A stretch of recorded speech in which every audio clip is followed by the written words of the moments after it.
So we're about to go pick up my friend's new computer. He found an i7 7700K, a GTX 1080 Ti with a case, power supply, 32 gigabytes of RAM, and some type of SSD or hard drive storage. We're not exactly sure what it is. And we're gonna go pick that up now. It's a 35-ish minute drive from here, and he's only paying 620 bucks, which is unbelievable. I mean, this is literally like a $1,200, $1,300, or $1,400 computer if you were to purchase it. Even on the used market, it's worth about $1,000 bucks, $1,100 bucks. It's a crazy deal. I'm so proud of him. So I'll see you when we get there.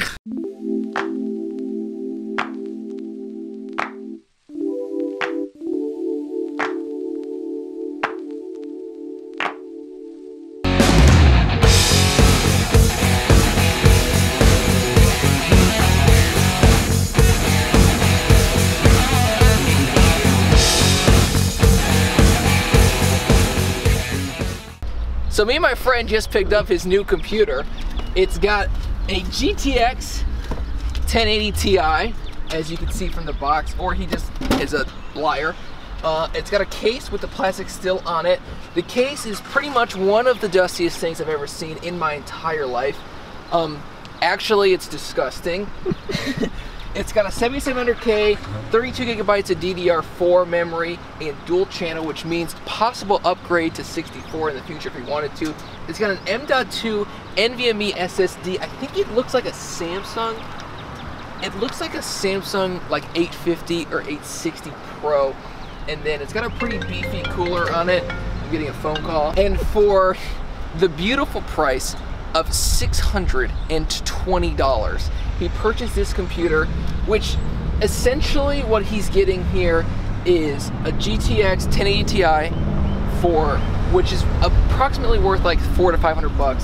So that's a $200, 220 bucks left for everything else. I mean, he essentially got a free 7700K, a free motherboard, free storage, free case, and a free power supply, and then paid for the RAM. Amazing deal. I'm so proud of him. He learned from me.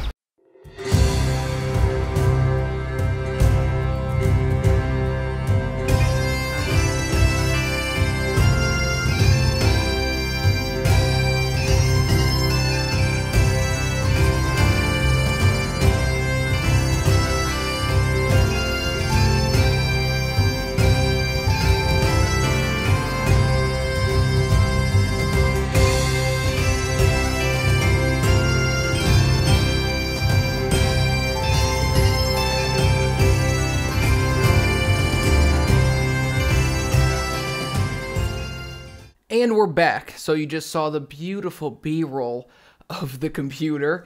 And what do you guys think? Good deal or not a good deal? Well, I think it's a great deal. Pretty much one of the best deals. Probably better than some of the deals I've gotten, if I'm being honest. But I would never tell that to him, so don't let him know. But it really was a spectacular deal. I mean, to get all those parts for 625 bucks, not 620, that was my mistake.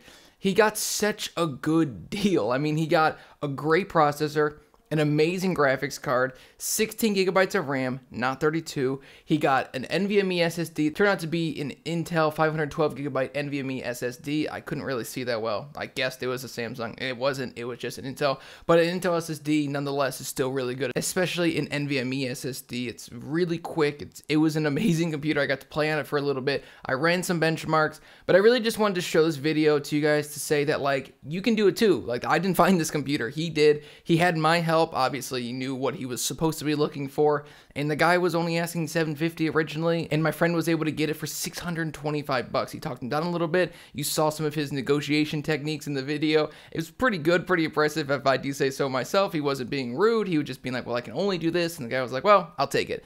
What I think happens is a lot of the time people are just looking for money, and they get offered so much crap selling locally. I know I've been offered like 40 bucks for an $800 computer or 200 bucks for an $800 computer. I mean, these are real responses from people, and also people trying to trade me an Xbox that, like, the original Xbox or like some crappy Xbox One. And I'm like, dude, that's like worth like 150 bucks. This is like an $800 computer. So I think a lot of the time what happens is people just get really frustrated and they're like, I'll just take somebody that gives me a reasonable offer. He was asking $750, originally offered him 600 bucks, which I think is fair, cutting about a fourth off if the price is already fair. People will normally be willing to negotiate down. And one of my favorite techniques is to say, well, if this is too low for you, that's fine. My offer still stands. You wouldn't believe how many people will come back to you the next day, the same day, or a week later saying, hey, do you still want this for that price? And then you have it for the price you wanted to get it for. Then you get a good deal on a good computer. And sometimes if you want to sell it, you can make some money on it. So let's go over exactly how much this computer would cost if we were to buy all the parts used on eBay.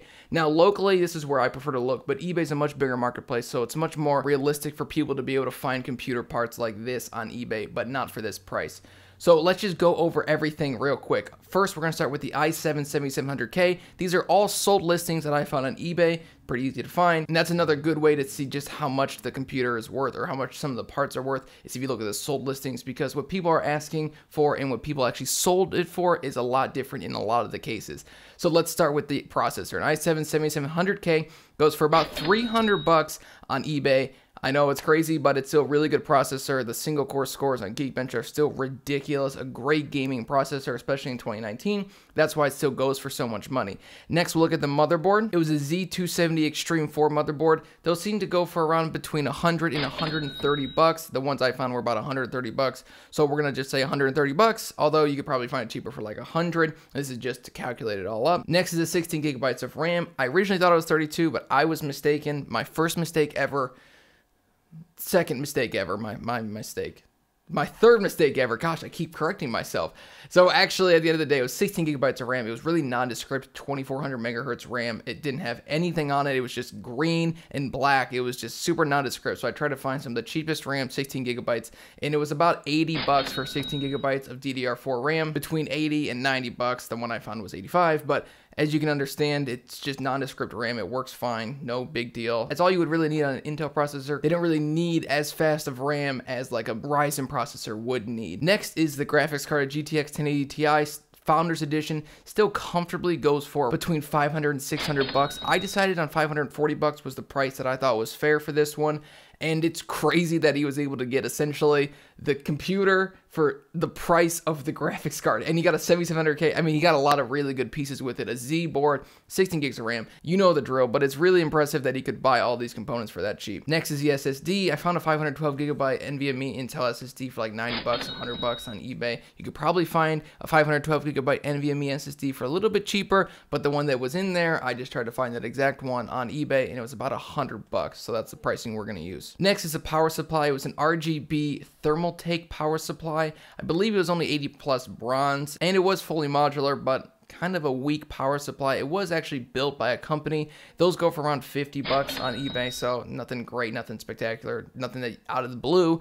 Power supplies are the one things you need to be concerned with when you buy a used computer, because those tend to break a lot easier. But the good news about those is if they were to break, those are normally the cheapest thing to replace in a computer. So if your computer is broken, normally test the power supply first. At least that's what I've done, and I fixed a lot of computers just by putting in a new power supply. Next is the case. It was a Cooler Master 5, so it's kind of an older case, but it had a nice side panel. It was an overall pretty nice case. Those go for about 100 bucks on eBay. It was 60 bucks plus $40 shipping. I don't ever suggest buying a used case on eBay just due to the pricing of shipping. It's so much money. You're better off just buying a new one from Newegg, if I'm being honest, or going to like Best Buy or Micro Center or some other store locally, or if you were to find one used, although personally, I've rarely have ever found any used computer cases locally. But if you're trying to sell a computer, a good computer case can really help you out with that. So at the end of the day, the total price comes to around $1,300 if you were to piece this computer together on eBay. That's absurd. Let's just talk about how good of a computer this is. The Geekbench scores were, for the single core score was about 5,800, and then on the multi-core score was 20,000. That again is absurd. It's a very good processor still. Yeah, it's 2 years old, but still, the good thing about games and the good thing about tech in general is normally the year before, even like 5 or 6 years ago, the technology is still really good because it advances quickly, but like not that quickly. So it's still really good processors and really good graphics cards, especially for 2019. And if you were to look at the Cinebench R15 results, they are off the charts with frames per second, over 145 to 150 frames per second, and the CPU score at about 1,000. Now, I think some of these scores were a little bit lower due to the dustiness of this computer. There were literally cobwebs in this thing. What I think happened is this guy bought the computer, he used it for like a few months, and then tucked it away in like a garage or in storage somewhere, and it just got really filthy and really dusty. So my friend is going to have to clean that out. As you can see, the Techno Eclipse logo was signed into the dust. It was pretty much the grossest computer I've ever seen, but you do have to know that when you're buying used, sometimes to get a really good price, you're going to have to do a little bit of extra work. You're going to have to maybe fix a computer, or you're going to have to dust it out. You're going to have to do this and this and this. And this is just one of the negatives with it, but the good news is you get to clean it out and you get such a great computer. So I hope you guys liked the video. Hope you guys liked seeing a really cool deal. I definitely think you guys can find something like this if you're just patient. He was looking for a few weeks to try to find a computer like this.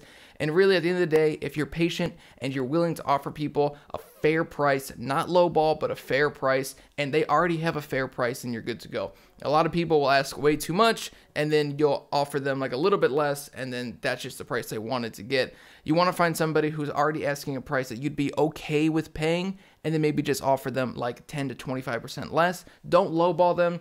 Don't offer them, 50% less or like 80% less, because they're just going to block you, or they're just going to be mean to you, they're just going to be rude to you. But if you do offer them a fair price, a lot of people are willing to negotiate. So thank you again for watching. I'll see you guys in the next video. I have a cool video planned. It's going to take me a while to make.